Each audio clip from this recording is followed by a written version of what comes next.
Okay, hello everybody. I see people jumping on. Glad you could be here. And for the sake of time, we know everyone's busy. We're going to jump right into this. My name's Paul Hitchcock. I'm the founder and president of Giant Jacks Media. And this is my channel called Giant TV, where I host incredible entrepreneurs doing amazing work in hot areas. And certainly Ross Hartman and Doug Roberts fit the bill. Welcome, gentlemen. Thank you. Great to be here. Good. Yeah, and I I'm want I'm glad we fit some, Bill. Go ahead. Yeah.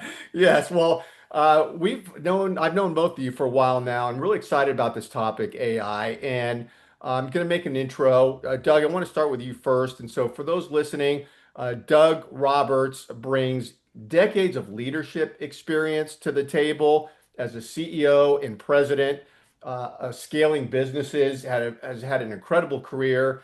And Doug, I'm going to let you mention here in a minute a little bit about your background, expand on that and what you're doing now. And then Ross Hartman is the founder of Kingo AI and really has his thumb on the pulse of AI. He's on the front lines of AI.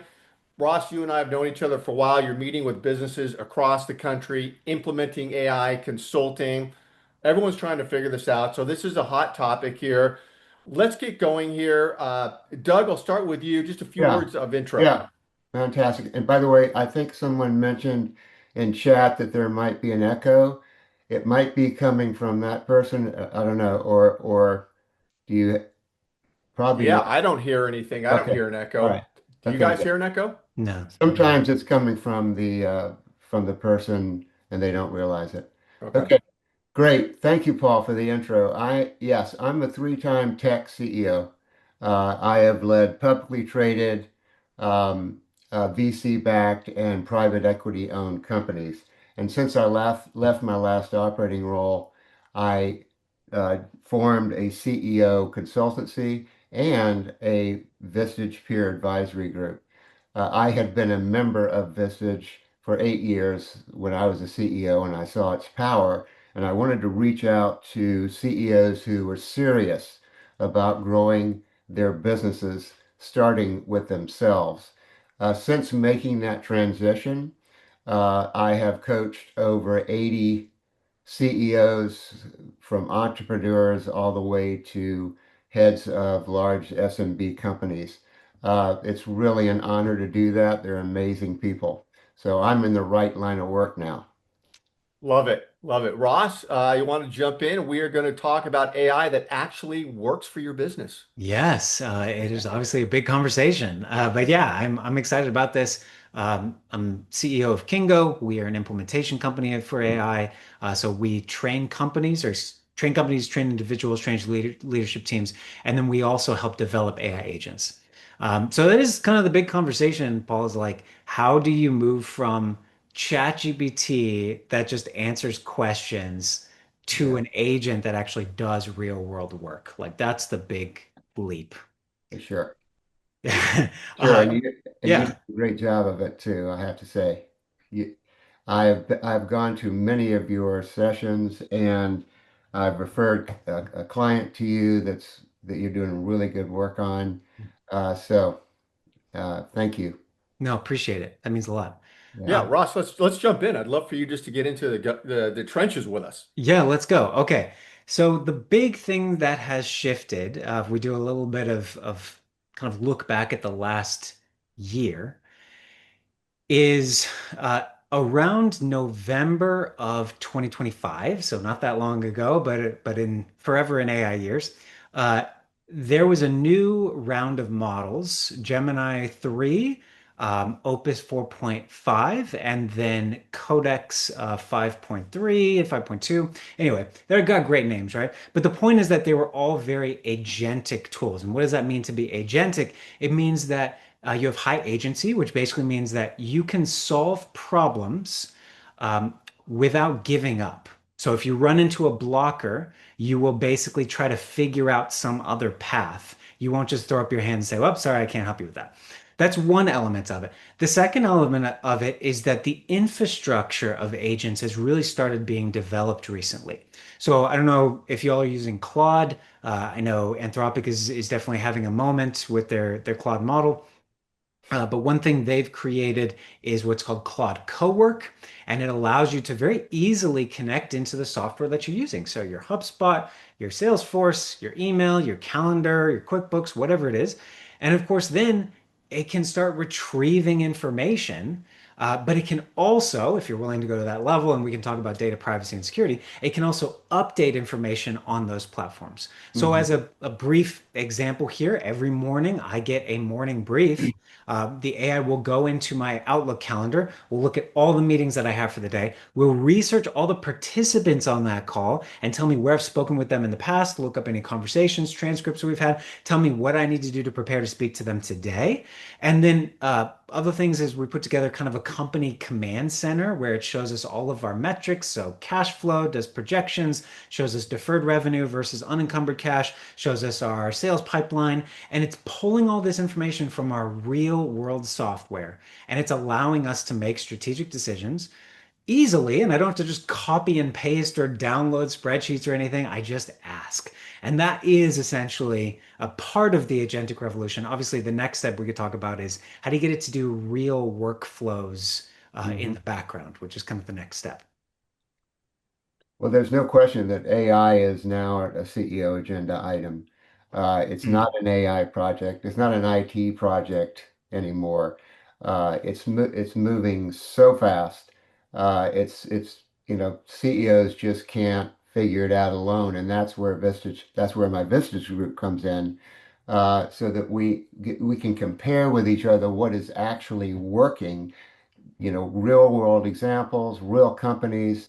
So the peer learning curve is incredibly valuable right now. And CEOs actually you know they're not scared anymore. They're feeling like, okay, particularly in the last, I feel like, Ross, in the last couple of months, I mean, with Claude Cowork, my God, Yeah. just exploded in terms of agentic and that sort of thing. That I can give you all sorts of examples, and I will during this session, with what people are now doing with it, and it's just been dramatic. Yeah, I'll and I'll just say one of our, oh, go ahead, Ross. Well, just real quick, I think this is really interesting. To Doug's point, like this is no longer an IT kind of thing. It's like its own thing. I just want to call that out real quick. Um, 2 years ago, 3 years ago, you saw ChatGPT as kind of just a subscription. It's just something, you got to get $20 a month for this person. And it's just like another piece of software that IT is going to be in charge of. And it helps you research a little bit better, right? Like that was kind of the way that AI started for most companies here.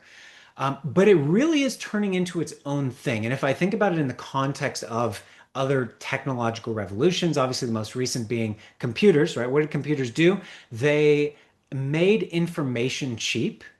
Then Hmm. the internet, what did the internet do? It made distribution cheap. What Hmm. is AI? It makes cognition cheap. It makes delegated cognition cheap. And we're not used to that because labor has always been a fixed line item on the budget, right? But now we're talking about potentially a variable line item that can scale up and down. Your labor force can literally go up with demand and go down with lack of demand, right? That's incredible because that lets you rework your cost structure. And a lot of companies I think are not yet there, but that is Right. certainly what is coming. Well, that Well, gets into the question. One of the agenda items here is where is AI actually driving ROI inside, growing companies? well, we're going to talk about that. I just wanted to mention one Yep. thing, which is um, CEOs are not starting with how do I replace people. Mhm. They're asking how do I 2x or 5x them. So I'm not seeing anybody in my groups and in my clients saying, how do I reduce costs? They're just saying, hey, how do I take this thing to the next level? Interesting. And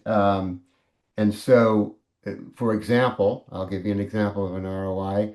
Let's start with one of my tech companies. It's a worldwide group of maybe 800 developers, very forward-thinking, brilliant CEO who has just changed software development lifecycle, on its head. So basically, it's now less and less writing code line Mm. by line. Rather, it's developers guiding models and steering agents. And productivity is 10x. And basically, he sent out a worldwide missive to his coders and said, "You're not writing code anymore as of July. Okay, you're guiding agents. And by the way, you don't need teams of developers anymore. You just need one developer to guide all these agents, right? So it's pretty amazing. That's just one example. Yep.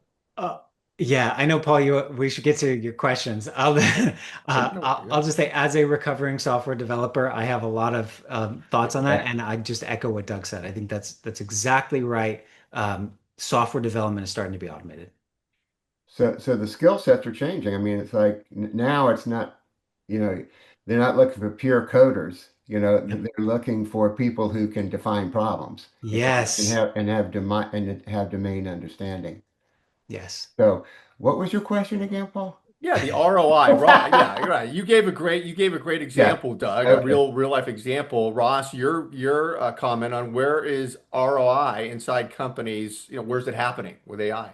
yeah. Well, I think Doug gave a great example, and I will say, like, programming is probably the number one ROI spot. Just because the cost has traditionally been so high, the value is potentially so high, depending on what you're creating, and the level of automation, you're not seeing it in the same level as in software development as in other places. Just software development. I literally have an agent working on the side of my screen right now, coding for me. And it just codes in the background while I work. Amazing. And I stop from various times to like nudge it here and there. Okay, yeah, go ahead and do this next. And it builds these things in the background where software developers have been 150,000, 200,000, 250,000. And that's not to say that you're not going to still have software. You're still going to have software developers. It's just that, to Doug's point, they're going to be able to do 2, 3, 10x depending on how Yeah. good they are. Yeah, Yeah, and so that's huge. I mean, Paul, I don't have to tell you, marketing, obviously, like marketing has incredible use cases. Just a quick example, yep. you can, through an agentic platform, tie Claude into Nano Banana Pro, so the image generation model, or ChatGPT's new image generation model, then tie it into Google AdWords or Meta, your ad platform there, and then it can create creative, right? And it can use Ahrefs and SEMrush, and it can look for where there are gaps in the market in terms of like keywords and such. And then it can post on there, wait a week, come back, look at the results, and then redo its content. So it can do that autonomously in the background. And you're seeing AI SDRs that are converting. There's a company, Greenhouse Tech, they're an HR company. They did 3 times more conversion with AI SDRs than human SDRs. So they're converting leads at a 60% rate versus 20% for humans. And it's just Wow. across the board. Like I speak about this with visitors groups all the time, and I have a ton of slides on ROI.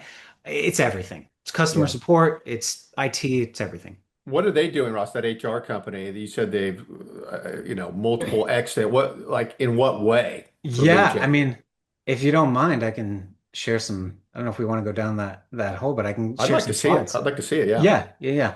Let me pull this up real quick. So, like I said, what I mostly focus on is the ROI for small, mid-sized companies. Hmm. Um, but it's across the board, obviously. It's in larger companies as well. Let me just swap over to that Greenhouse Tech. I can't believe you manually had to do that. I couldn't believe your agent just didn't do it for you right now, I Ross. was That's literally thinking about making something like that, but then I was like, I don't know if it's worth the time. Uh, so, yeah, Greenhouse HR Tech. So they have 60%, excuse me, they're AI SDR. So they're going out, they're trying to find leads, they're trying to book deals or book meetings, right? Wow. right. They book at a 60% close rate where their human SDRs 20% close rate. So they had 91% No increase in way. meetings booked in months 1 to 2. Good Just Lord. insane, right? Good But you're Lord. seeing this across the board with sales teams. You're seeing sales cycles be reduced. You're seeing conversions between pipelines increasing. You're So seeing how this is the with, agent qualification actually working? How does it work in that case? like, how would it actually do Yeah, this, yeah. I mean, they basically? call you and they're interacting with you voice. Yeah, I could see it happen in a couple different ways. I mean, one is obviously it can research. It would probably look at your ICP, Maybe it uses Clay or something. It finds potential people to reach out to. It uses APIs to find phone numbers, email addresses, whatever it is. Maybe it's just LinkedIn. It can control LinkedIn, message somebody, ask questions, engage. And remember, here's the important part.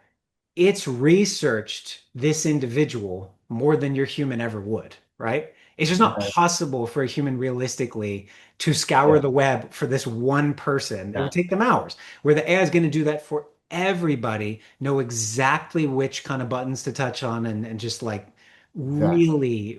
really connect with them. Yeah. Yeah. Ross, Uh, since you're working with SMBs and on the smaller end, you're working with CEOs. This is the biggest thing. You know, we talked earlier about it being a CEO line item now, you know, and not an IT one. My CEOs just get so damn excited, right? They start using this stuff, right? Yep.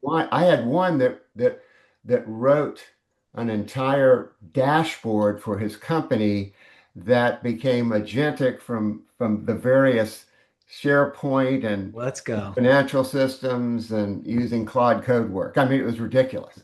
You know, never in our history, and I've been in the tech industry now for I don't too long to count Yeah. that have CEOs been so involved in this transformation? It Yes. didn't happen in the internet, right? Didn't happen back when we were coding COBOL. Um, that was something IT guys did, right? But now it's so cool. Now technology is cool. And okay, it's yeah. attainable. Yeah, yeah. Paul, what do It's you think? attainable. I was going to ask both of you a question on this subject because someone mentioned this to me recently, is that everyone's like going crazy with AI, especially in sales and marketing, low-hanging fruit, AI. But you can have AI illness in your business if your hygiene on the front end is not looking good, meaning you haven't identified workflows, who your ideal prospect is, how to target, Oh yeah. all the infrastructure on the front end, which is a lot of automation. If you don't have that together and then you just start plugging in AI over here, it's like AI illness is the way it's described. What do you think about that? I'll just say I think that's 100% right. The way that I like to think about AI is not as additive, but as multiplicative. So if you are a good marketer, it will help you do good work. It'll help you increase your output of good work. If you are a bad marketer, it will help you increase your output of bad work. That's great. That's great. So Yep. yeah, Yep. that's kind of the way I Yeah. see it. Yeah. So Uh, yeah, like crap I, in, crap out sort of a Yeah. thing. I think what I'm seeing as we get more and more workflows going is about data readiness. Mm. Okay. So the company's information needs to be accessible, organized, permissioned, you know, and connected. So if your company's knowledge is scattered across, you know, SharePoint and Google Drive and, you know, line of business systems and email and random spreadsheets, you got to make that usable by AI and safe and secure, right? And with the right access controls. Um, but I'm almost fearful that we're hyping this stuff so much. I mean, there are a lot of companies out there that aren't doing what we're talking about. But the good news is that there are more and more that are jumping into this thing, and it doesn't take a lot of time. Yes. Once you put your mind to it, let's say you're starting from ground zero, you're going to get into it pretty quickly. What Yeah. are the mistakes CEOs are making with AI? What do you see where, yeah, what I'll just leave that open question. I would say that they're not making any mistakes. They're not. I would say that you got to make mistakes. You got to let your people make mistakes with AI. If there's any mistake they're making, maybe it's just being hesitant. Um, but I've not seen any errors of omission, you know, in this regard. But I'll let Ross comment on that. Yeah. I think, okay, yeah, I've seen a couple different things. One. I actually have a pretty long list. So, and I mean, Doug, it sounds like your group is advanced, so, which is really great. Probably because you're leading it. Bay Area, Um, Bay Area. Yeah. yeah, exactly. But I see a lot of executives and just a lot of companies, they think about the downside risks of AI, and there are downside risks, right? There's data privacy concerns. But business is risk management, right? You can protect against the downside, but there are risks. Like that's part of doing business. And so to just say, well, there's a risk that something's bad is going to happen with my data, so I'm not going to use it. I think that's typically an Mm, excuse more or less. Like they don't probably see the upside. They don't see the potential value clearly. They might vaguely understand that AI is important and it's going to do things, but I don't really know how. And so they use the risk as a reason not to engage. So I think that's one side.